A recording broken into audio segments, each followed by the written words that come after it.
सत्पदेषु भक्तिमाशु मे दिशेत्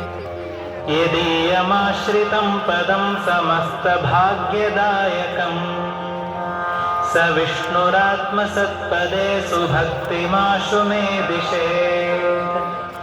यदीयमाश्रितं पदं समस्तशास्त्रबोधकम् स विष्णुरात्मसत्पदेषु भक्तिमाशु मे दिशेत्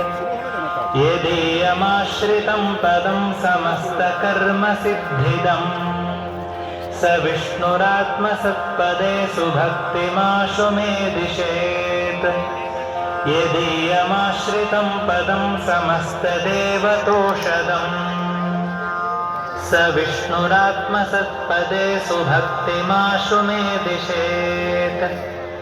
यदीयमाश्रितं पदं समस्तसिद्धिमुक्तिदम्